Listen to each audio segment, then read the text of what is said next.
Without further ado, I will introduce our folks. So our panelists, we have joining us this afternoon, we have Jason Najjoum, who's the Managing Director at Synetic Theater.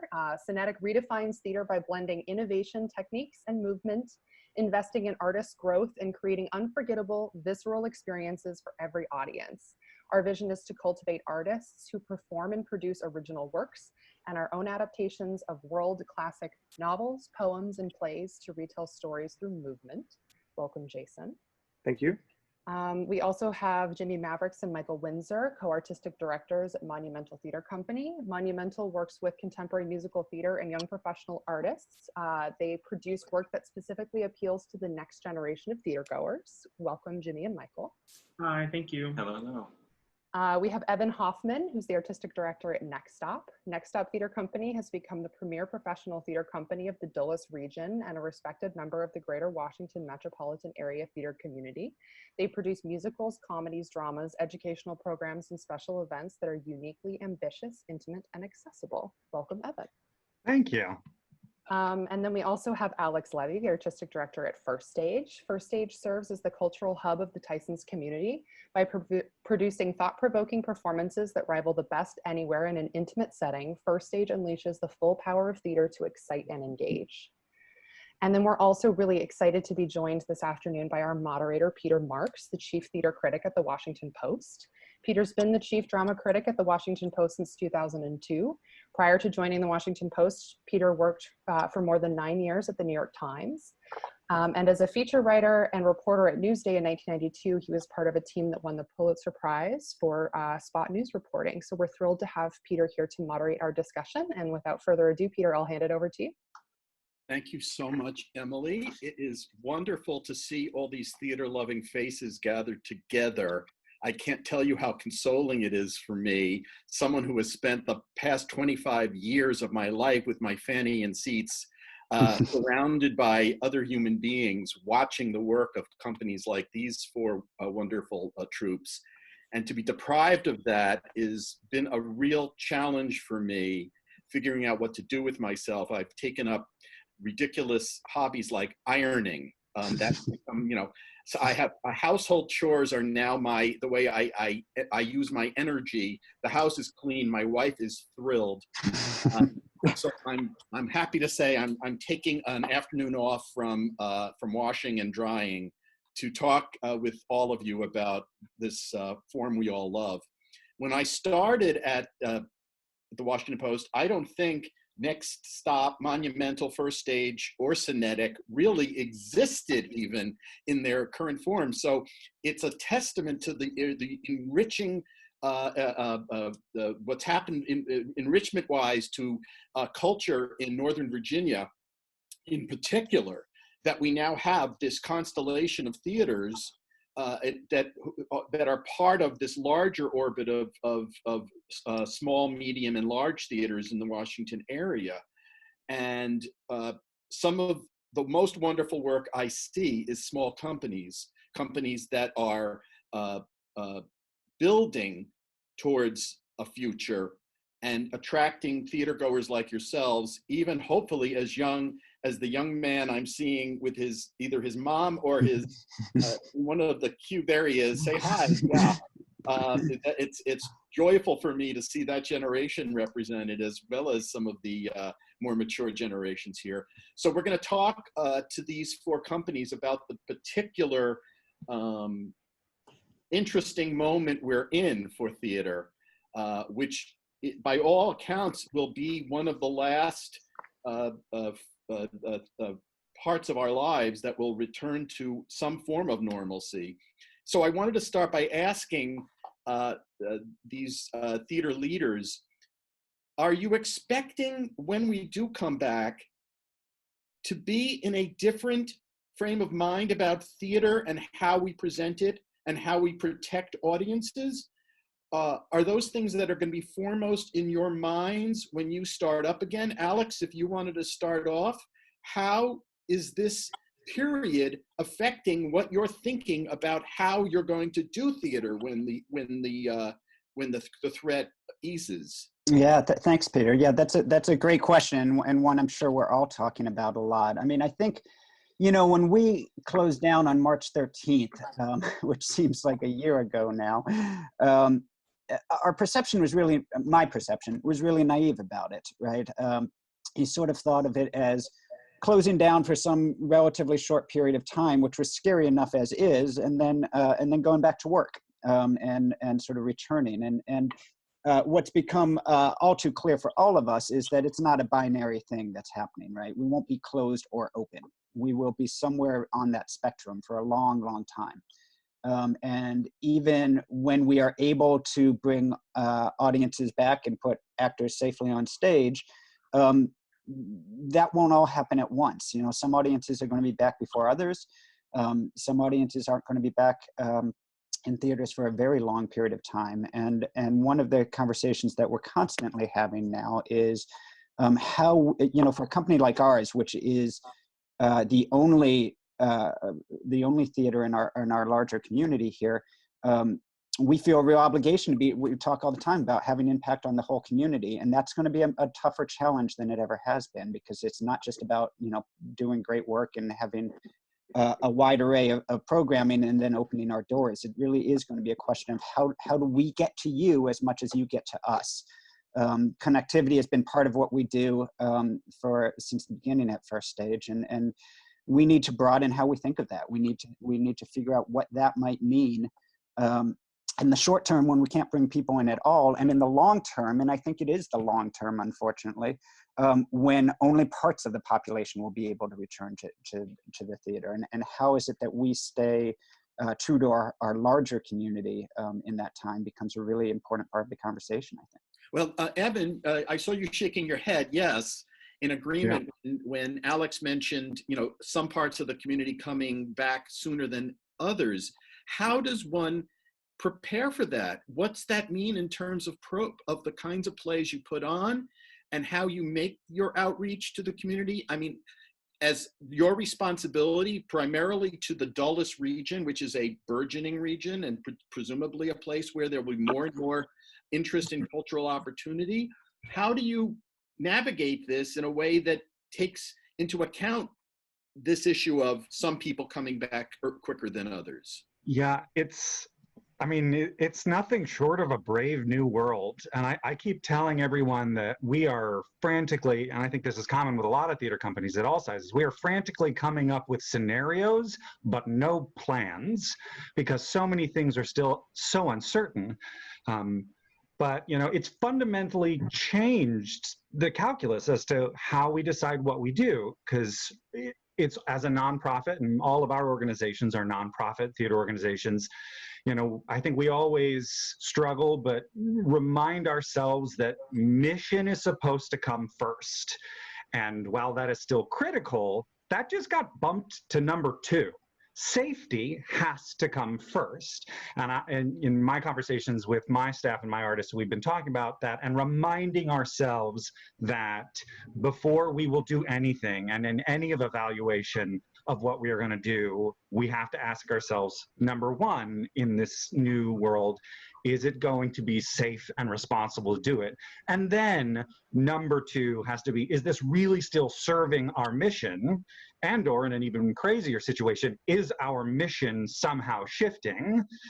And then the really tough thing that has always been the case with nonprofits, but is really the way we are supposed to operate, is then number 3 has to be the organizational and more specifically the financial decisions around what we are doing. And that's all the more tougher now because I know all of our organizations, just as all businesses in this COVID-19 world, are suffering financially. I mean, we all lost such a massive percentage of our revenue. So there is, admittedly, there's a certain urge to go, oh God, I just want to get back and put up the biggest thing I know that's going to get draw the most people, both because we want to serve our audiences, but I would be lying if I didn't say I'm thinking about how we are going to recover financially, but setting that aside, or at least to the third thought when it's so prevalent in our minds, is tricky. But I know for NextStop, we've been busy engaging with staff and our board about what are, first and foremost, the safety measures we're going to take. How much do we need to potentially reduce the size of our audience? What extreme cleaning measures do we need to take? What are the changes we need to make in the way we produce our theaters so that we're keeping the artists safe as well as the patrons? And it's just, it's so different. Yeah. It's monumental, to use Good a segue, Peter. to use the term. You know, just today, Hertz Rent-A-Car declared bankruptcy, which shocked the hell out of me. You know, there are institutions we think of, you know, all our lives as being just there, as part of the fabric of a society, a business culture, a travel culture, whatever. That one blew my mind. And I started to think, as I was looking at the four of you, I was thinking, survival. I mean, you know, the theater companies are ephemeral in some ways. I mean, they thrive on the moment and create and the energy of ongoing creation. Jason, you know, Synetic has been a theater that has been pulled up by its bootstraps for 20 years and has done amazing work with very little, at least at the beginning, resources. Is there a guarantee that your company is going to be here, depending on how long this goes on? Yeah, I mean, I think that's a question that each of us has to ask ourselves, and probably at a certain point have to make good decisions about, you know, how long we try to stay around. I mean, literally in terms of Synetic, I'm relatively confident, at least for the next 6 or so months, where we're, you know, what's going on. I think the question is really like going into 2021 and how soon we can get back to a sense of normal. You know, basically, I feel like, I don't know if the other companies are doing this, but we're doing, you know, 30-day and 120-day, you know, cash flow projections. And, you know, our fiscal year ends in August. And, you know, I say to my board on a biweekly basis with relative confidence that we'll be getting through that period. But then when we go into next season, we think about how many of our individual donors are going to stay with us when we're not able to engage with them in the same ways. You know, Synetic is a 50-50 contributed earned company. So, I mean, and different than, you know, some of the larger companies, actually, this is some way in which we're a little bit protected because we don't rely like so much on earned revenue. However, you know, as we go into 2021, trying to maintain the staff, that could be more difficult. But, you know, I think that's actually what we're starting to think about for the future. We did start, you know, as street performances and then moved into something much more produced. So we're thinking about, you know, how can we in some ways come back to our roots as a way of producing in the near term. Ultimately, it's about the actor and their body and telling a story, right? We also over time developed like this, you know, these big visual productions, but we can also cut to just the word, you know, the movement part of it and still be true to our mission, right? So that's one of those are some of the thoughts that we're thinking right now. Well, I will just add that Jason coming aboard Synetic was a huge advance in terms of the sophistication of their business practices, I think, and it's really shown in the way this company continues to surprise and evolve. Jimmy and Michael, I just wanted to ask you, you know, Monumental is maybe the baby of the group here.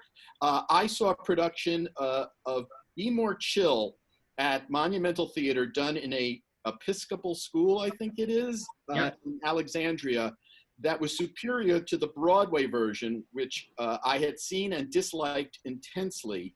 It was overproduced, unfunny, I thought, and didn't serve the material. When I saw what Jimmy and Michael's company did with it on probably 1/100th of the budget that was used on Broadway and did so much more with the material, really spoke to me about the ingenuity of small companies using just brain power and talent and saying, we're going to show you something you don't see ordinarily.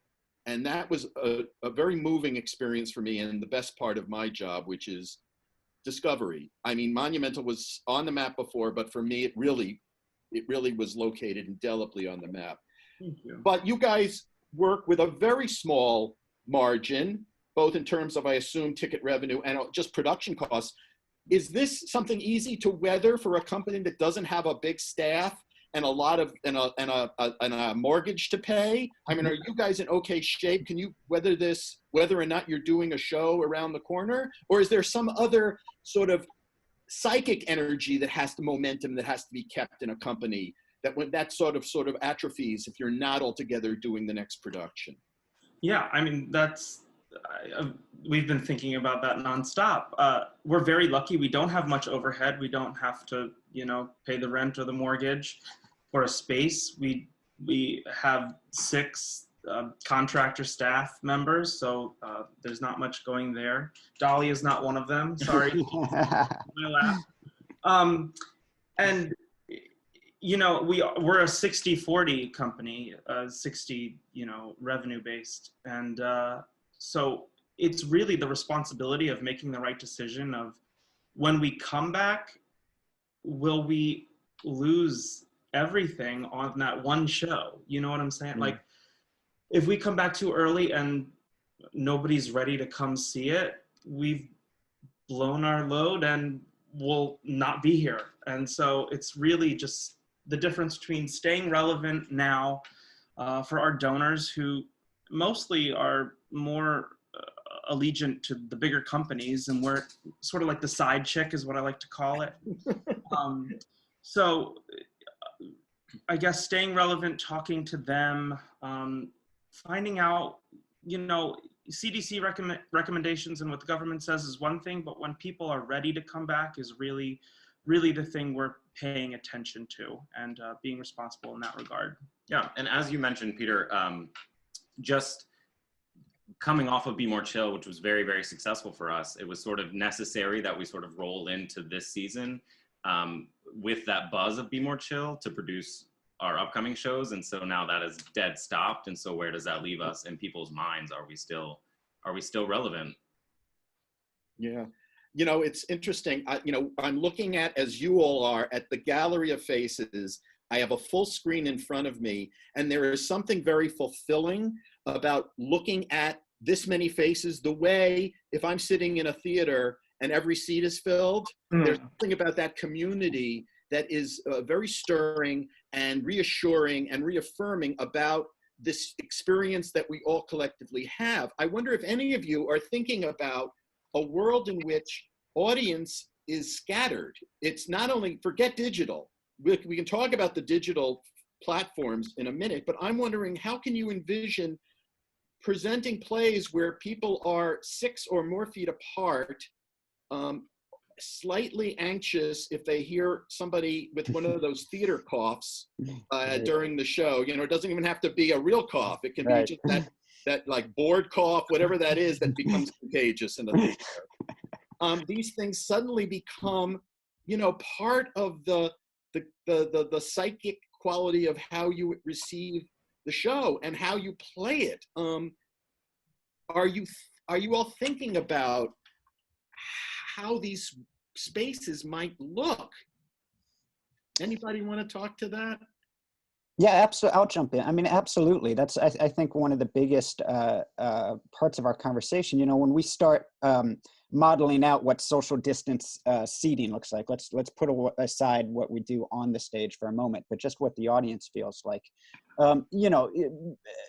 The first thing that any of us will notice is that you've got a quarter of capacity, and financially that becomes untenable. But I'm sure, like all of my colleagues here, we start to go, well, okay, so maybe it's a loss, but it still matters. So do we do it anyways? But you start to talk about the experience, which is such a difficult time. And when you draw out the potential seatings, you can feel the problem just by looking at it. We work in the business of intimacy, both emotional and physical, and not just the actors on stage, but what we collectively do in an audience to make a show visceral and real and happen. It is about us being in it together. And for our companies on this call, that's kind of our brand on top of it, is to be in a small space together and part of the storytelling. And so, yeah, absolutely. Part of our DNA of storytelling becomes about connection.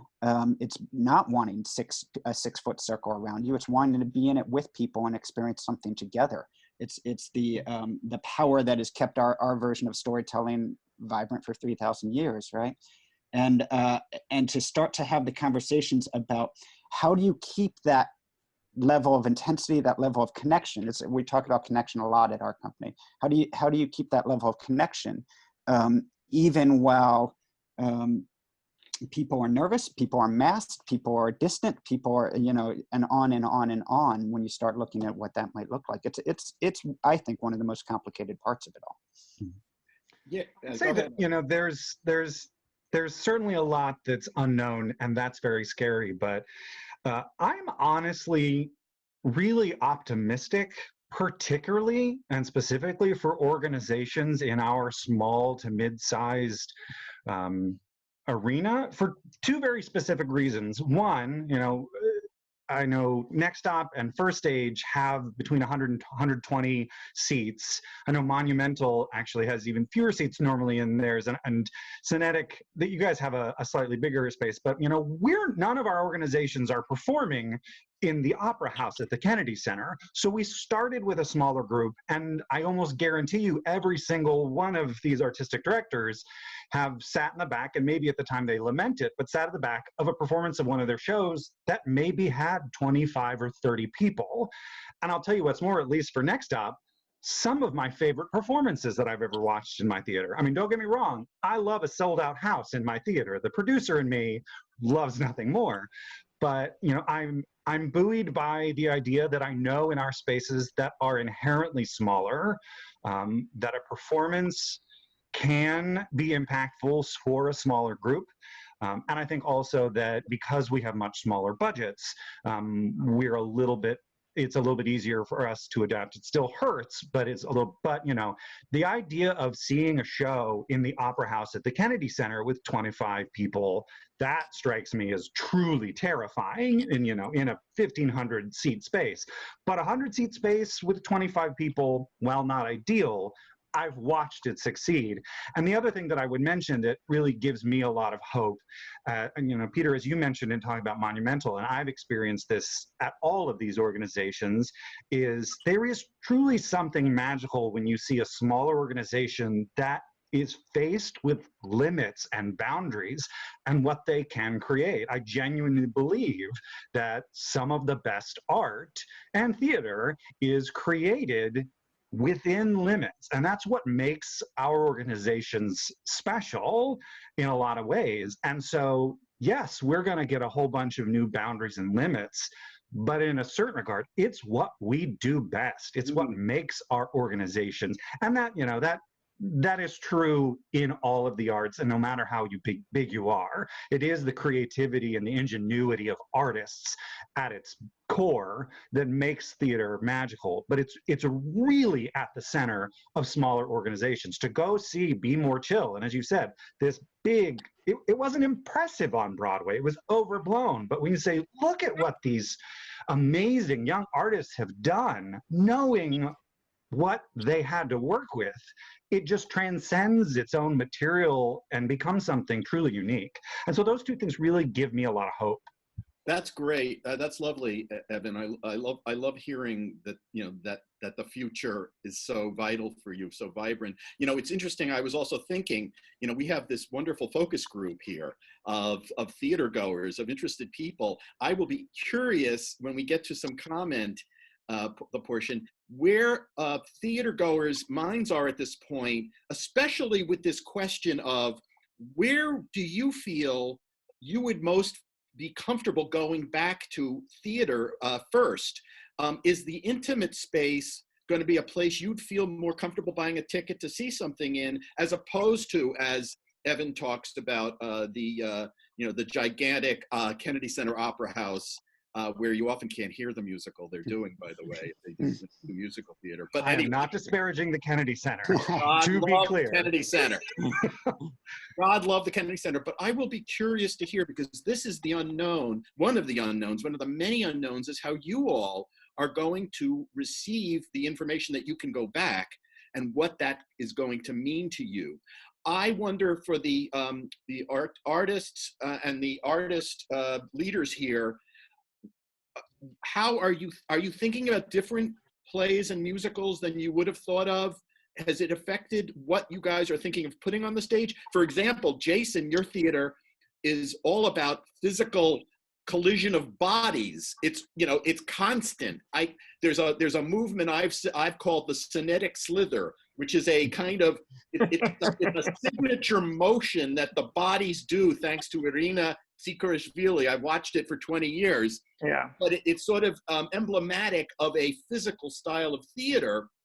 And I wondered, you know, if you can talk, and if everybody could talk to this question of, you know, are you thinking differently about what you're going to present to an audience as opposed to what you might have been thinking of right before all this happened?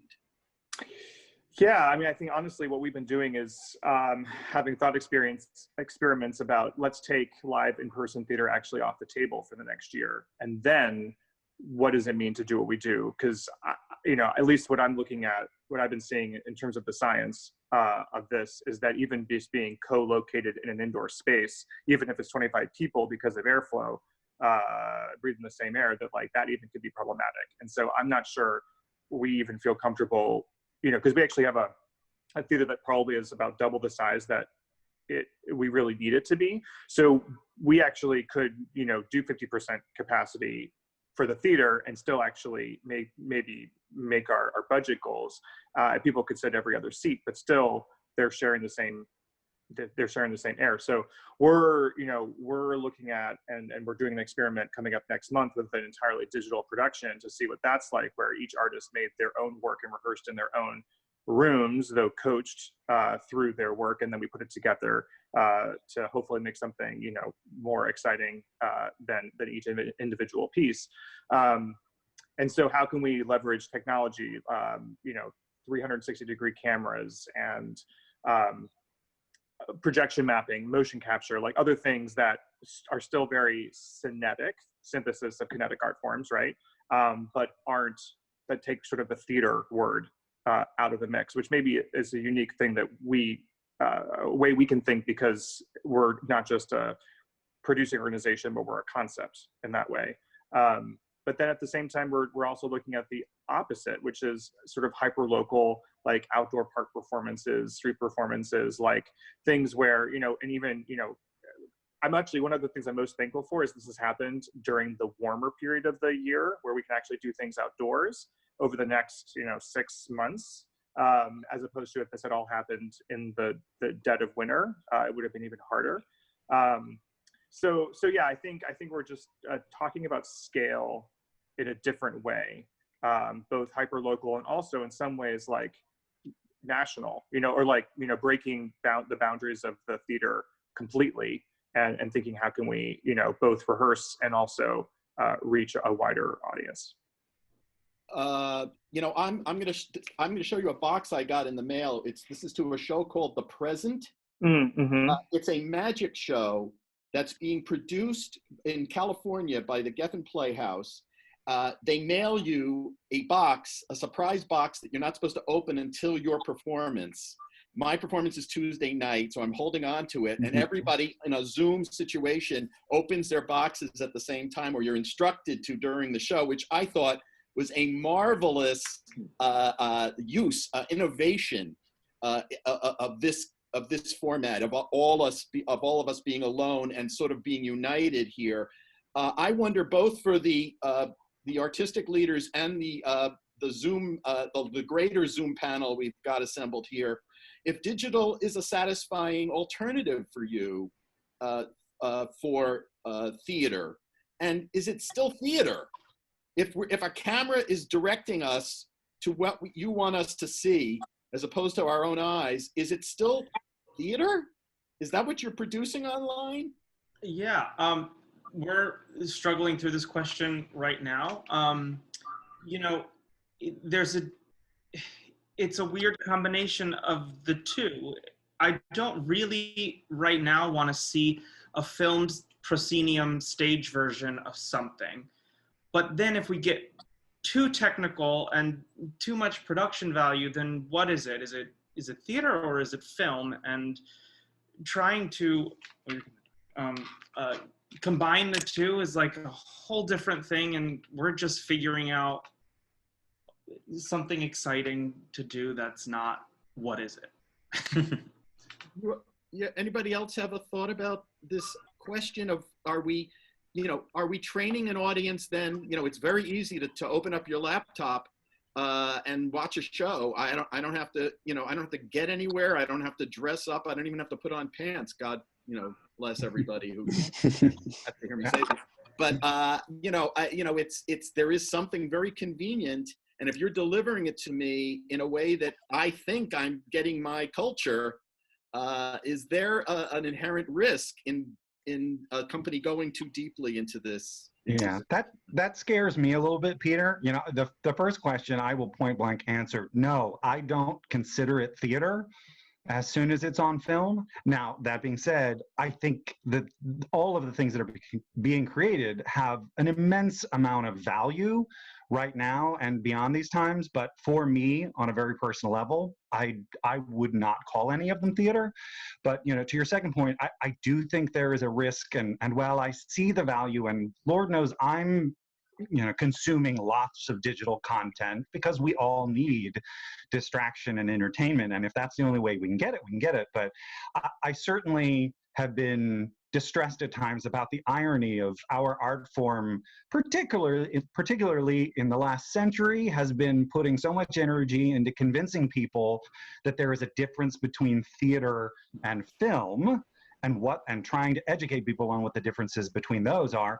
And then particularly in the last 10 to 20 years, that we've put so much energy into convincing people to put down their phone and be in the moment with other living, breathing people. And it's a double-edged sword, because I see why people need it, but it's tricky that now our organizations have sort of turned on ourselves and said, yes, we can give you films, that's easy, that's what we do, or no, pick up your phone and pay attention to that. And we're doing it because we literally can't give them our art form in its true essence. But it scares me when we get past this, how much harder will it be to turn again and say, no, put it down, come back, this is better than film, this is different than your phone. Interesting. And Alex, the interesting irony is that now we can, anyone from Idaho to Florida to Reston can see the same thing online and have a discussion with a theater-based artistic group of people about something we never could before, or really rarely did, because no two cities were showing the same plays. That irony, and plus the fact that the access to the material is suddenly generic. There's no barrier for really price or demographic, or it's just, you just have to have Wi-Fi basically now. So there's these two competing notions, that there is only theater in a theater, and yet we want to reach as many people with the form of theater as we possibly can. Yeah, it's interesting because there's two things you said there. One is, I do think that there are things that we are learning during this time that are incredibly useful, and you spoke to it right now. We've been doing these conversations for about 4 or 5 weeks now, and one of the most obvious things that never dawned on me is that we have people all over the country watching it. And we have people who otherwise won't be part of the conversation, because we do these conversations all the time at First Stage, but they're after a show. So you kind of have to be at that show to have that conversation. Whereas folks who might have seen the show another time, or might have had to miss this show, or whatever it is, are able to join now. So I think there is something about connectivity that is real, that we're learning from this moment, that conversations like these are, I think we've been too limited on how we can have programming that is not what we do as our core purpose. But I do think that you speak to just the problem when you talk about trying to deliver the core purpose through these means, is that, at our heart, what we do is not about reaching as many people as possible. And should you want to do that, you're in the wrong art form. What we do is about having a moment that will never exist again with a very small number of people. And for these companies, a very small number of people. But even at your quote unquote large theaters, you're talking about hundreds of people at a time, by and large, maybe up to 1,000 for an extraordinarily large space. But you're not talking about trying to reach as many people as possible. You're talking about having as deep an impact as possible. And really that impact is based on the fact that it is based on that delivery mechanism that you talk about, that what we do is mostly driven by an audience member. What we do is we activate an audience member's imagination to be able to create something in front of themselves. There is no theater that is quote unquote real. Realism doesn't look real at all in any rational way. But what we as artists can do are give you enough information and control enough of the environment that your imagination comes alive and becomes the active storyteller in it. Mm-hmm. That's really hard to do if we have control over very little of the delivery system, right? Maybe not impossible, and I suspect some people will do something interesting. I find it really interesting that the thing that's exciting to you about this performance you're going to see on Tuesday is you're holding a physical box, right? It is that something has come that you can lay your hands on. Right. And that has activated your imagination. And then they've added to it, don't open it, right? Which has really set off your imagination. Now, you'll tell us on Tuesday or Wednesday, I'm sure, if the follow-through was there. Sure. But what they've done successfully to this point is control the environment and activate your imagination, right? And in a visceral way. When they put the tickets on, they continue that. Yeah, when they put the tickets on sale, they've sold out in 30 minutes for the entire run. I mean, that's the hunger out there. So which is why I'm not worried in the way that Evan may be that people won't come back. I think people will come back. I think there is a worry of what they'll come back to. I don't think theater is dying out. I think we're going to be here. We've been here. We've been through worse. We'll be here again. Institutions are going to have some tough times, and you know, knock on wood, I'm hopeful about ours, but I think we will see the Hertz rent-a-cars of theater surprises, where companies that we never would have imagined couldn't sustain this go out of business. And I don't know who that is, and I don't know where it is, but that's going to happen. They'll ultimately be replaced. The difference is that it takes years to build a company like that, right? So when you lose you know, all the companies here share a few things in common, one of which is I think we're all under 20 years old. Our larger counterparts are 2 to 10 times as old as we are. And it takes time to build those institutions. And all of our companies are actually in kind of rapid growth phases, I think. But even still, that takes a lot of time. And so the restart, it will happen, and new institutions will be built, but we may suffer some real loss of companies we never would have imagined would disappear.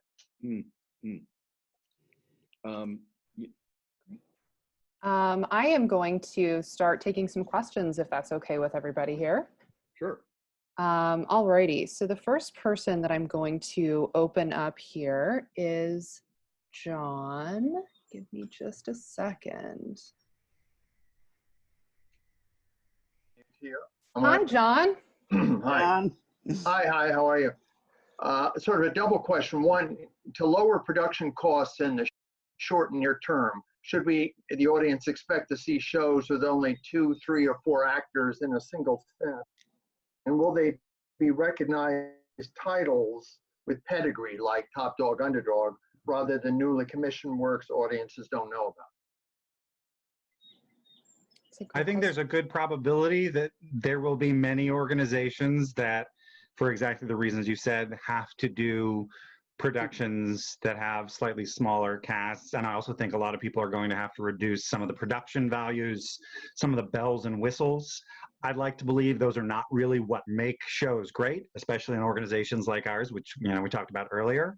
But I also genuinely hope that what you get is a mixture of those two types that you said, of things that you can recognize and have some familiarity, which comes with a degree of comfort.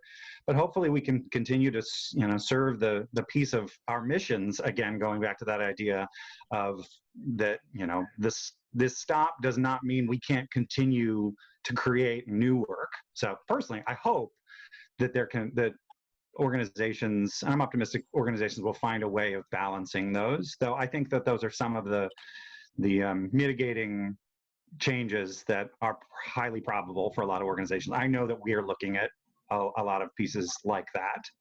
Yeah, I just want to, if I can, I think, John, that we probably will, but I'm not sure it's that particular thing is driven necessarily by finances on it either. I think that one of the struggles that we're all coming on and talking about is actor safety, right? So the show that closed right before it was to open, when we closed on March 13th, was A New Brain, a full-on musical, which once you get orchestra and everybody else, has 20 people on the stage in our small space, which is a nightmare to try to envision right now.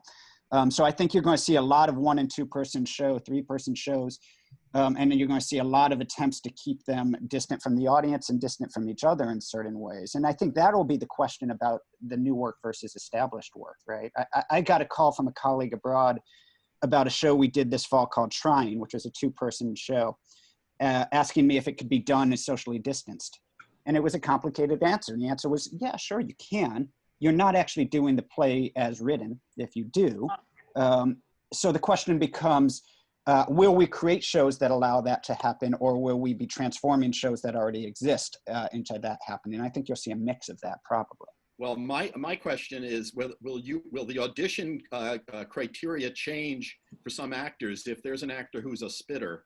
They can have a hard time getting work now, or are you going to have to establish splash zones in the front of theaters for the audiences? Because there are actors who really wet dialogue. So that's going to be an interesting. That's our brand over at First Stage. So yeah, exactly. It's like a Gallagher situation. I am going to open up Ricky Drummond here. Oh. All right, Ricky. Hey, how's it going? So as an actor and someone who works, been fortunate to work with Monumental and with NextStop and almost First Stage. You worked with us, you just didn't get seen, right? In A New Brain, and seeing great things at Synetic. I was curious what, Alex, you kind of touched on the some, what some of those things might be.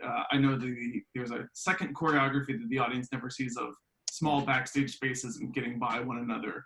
And I was curious what some of those precautions might be, or what the conversations are right now to how to keep not just the actors, but the stagehands and dressers, anyone like that, sort of out of harm's way as much as possible, what that might look like. Yeah, just as you said, it's a choreography, and I think that's sort of what we're trained to create. And so there has to be protocols, and you go in Safeway and you see the one-way stickers down the aisle.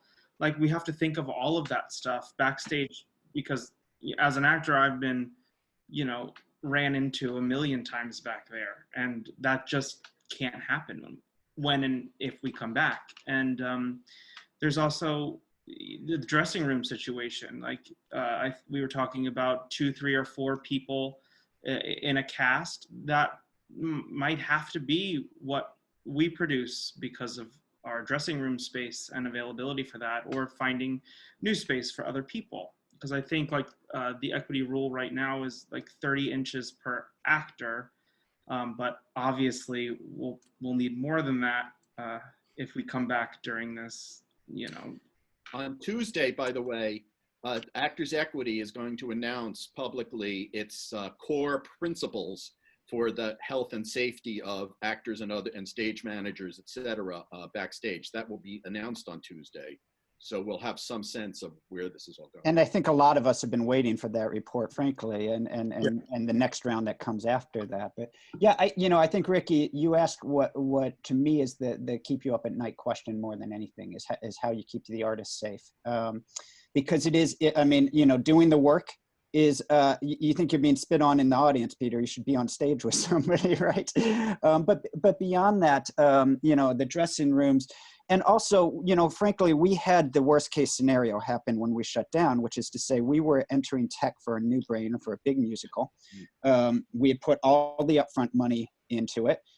We honored I'm proud to say, honored the contracts of all of the cast throughout the run. So we incurred literally every cent of cost on that show while getting back none of the revenue. And obviously we're all trying to mitigate the chances of something like that happening again. And that's going to be one of the really hard things to do, because, one of your actors is positive, test positive for COVID. It's not a matter of throwing an understudy on. Your show has now closed, right? Everybody's got to go quarantine for 2 weeks at least. And so that becomes part of the reason to limit the number of people who are there and things like that. I think that we're going to get into those conversations in a whole other way. So equity will start to give us rules of what we can do, but those aren't necessary. Those are basic minimums, I think we'll see. And then when you start putting together that with a business practice that protects you, it's going to get complicated. I think we're going to be seeing not going to see certain kind of shows for a little while. I think that's likely. Yeah, and just to piggyback on what Jimmy and Alex were talking about, I think bottom line is it's going to be a very personal thing as we move forward. I think different artists and different designers are going to have different practices on how they want to be around people, and I think just listening to their needs and how they feel in certain situations is going to be crucial.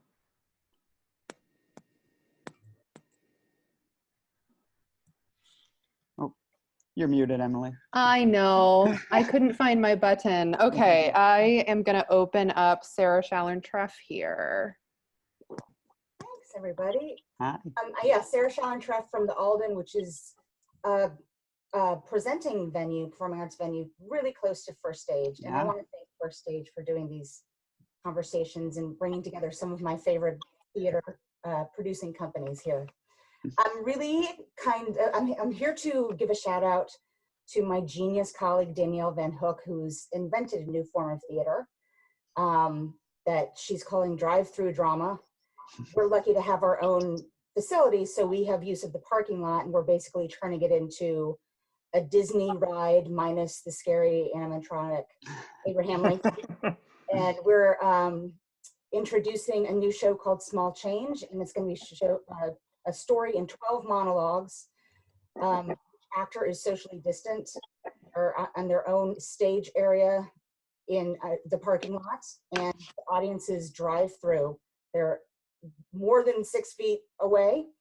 And so it's a big experiment. Like, I hope it doesn't turn out to be hokey, but we're really hoping it's a way to connect people, get them out of their houses, get actors out there having relationships with the audience, which is, I feel like, really missing from these online Zoom performances.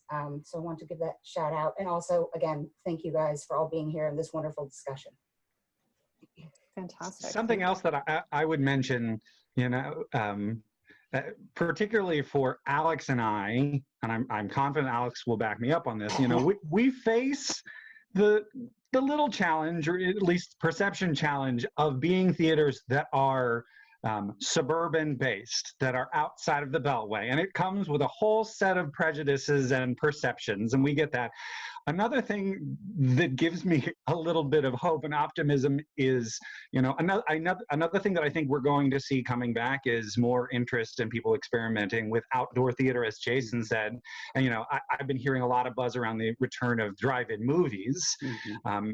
I know for NextStop, we've been looking at and having some conversations about what opportunities we might have for some outdoor theater and even drive-in theater even. And for the first time, maybe at least in the entire time that I've been the artistic director of NextStop, I feel like we might have a leg up, because there is a whole lot more open space in the suburbs than there is in the city. And so I think there's a small chance we might get a few more people willing to come out to us, because we have some access to and opportunities that'll be a little bit harder to achieve in a more densely populated urban setting. So it might finally pay off to be that theater in the suburb. Yeah, out where the mermaids are on the edge of the map. So I'm going to try to sneak in 2 more questions in our 5 minutes of time. So I'm going to open up Heather Rosen here. Hi. Hi. So I am coming at this from the perspective of an arts addict, a amateur part-time theater reviewer, and a big arts an entrepreneur as well. I have a business, and I also see a lot of businesses, some of which are not doing well and some of which have adapted in really cool ways. And I'm really energized by what Peter just shared about that show in Los Angeles, which sold out. Not only came up with a really cool way to engage people, but actually sold out. And what I've noticed in the theater community is that there is this sense of got to get it before it's gone. There's a lot of FOMO out there that we've got to be the first one to nab this before it's gone. I think that really energizes people to take action quickly. And my daughter is a junior in high school. She's going to be a senior. She's thinking about going into arts management. And it occurs to me, because I've been doing a lot of college research, that there are all these arts management programs out there where you have all these young people who are full of ideas, full of energy, worried about, you have actors who are worried about how, whether they're going to have work. You have people who are in arts management who are worried about, what their prospects are. And there's definitely a big benefit to sharing this kind of information that Peter shared, that we're sharing during these conversations. And I'm wondering if any of you are reaching out to the arts management programs, the kids who are a little bit older who have ideas. The other thing I saw that was kind of cool was Governor Cuomo. He has this program that apparently his daughter came up with, which was make a video about why people should be wearing masks. And it reached, it was, I think Rachel Maddow talked about it. It encouraged all these creative people in New York City to submit videos hoping that they would win. And they were incredibly well produced, really imaginative. And so I'm just wondering if anybody has thought about that, reaching out to some of the, the students who are also people, by the way, who you want to bring into your audiences and saying, what ideas do you have? What would excite you? It's a great idea. Anybody have thoughts about that? About reaching out to young people with innovative notions of, it is a really important group of people that you guys probably have immediate access to at places like George Mason and Georgetown. And no, I think it's a wonderful idea. I think, admittedly for a lot of organizations, the last few weeks and last few months have been such a whirlwind that I don't think most of us probably haven't done as much artist cultivation as we would normally try to be doing and would hope to be doing. But I think that's a fantastic idea. And I would also say, particularly, our type of organizations, our size organizations, are such a great place for artists that are trying to break in, whether it's on the creative, performing, designing side or the administrative side, because it tends to be the case if they get involved at our organization, they can really get deeply involved and have opportunities to make a significant difference and significant impact on the organizations, versus amazing programs at giant theater companies, but are a more typical intern feel. There are so many people involved to do so many things. So I know whenever we have interns or students that come in, they're practically staff, because we need their help, and we're able to give them the room to make a big impact. I think it's a hard time a little bit too, for, we all have such little and precious resource right now. Like in no time that I've experienced in my admittedly young career has resource been more precious in terms of time and in terms of, money. And so making sure that people are sort of appropriately compensated and cared for is obviously a huge consideration right now. All right, so I'm going to try to get one more in under the time here. I'm going to open up Sydney.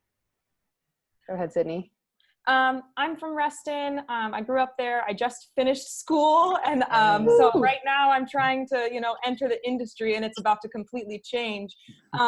So I'm interested in kind of like how adaptions you've made in this process that you think might hang over afterwards. Like if you've been forced to have a higher digital presence, or if your way of managing or doing finance has changed and you think it will be lasting in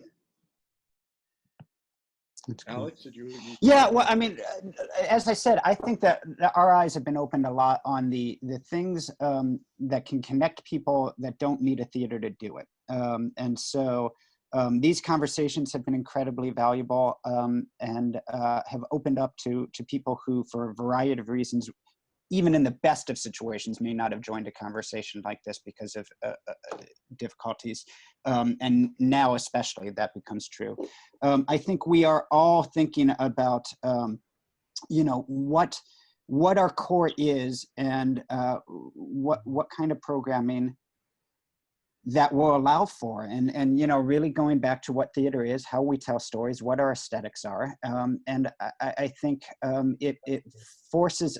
I'd like to believe that we're always deep in that conversation, but I think we're forced deep into that conversation right now, and so I think that you will see theaters really doubling down on who they are and what they care about. I think the theaters that survive are going to do that. And that's going to present itself in a variety of ways, but I think it's going to force us to really not sit back and say, well, this is the kind of work, this seems like the kind of show we might do, or, you know, push something through.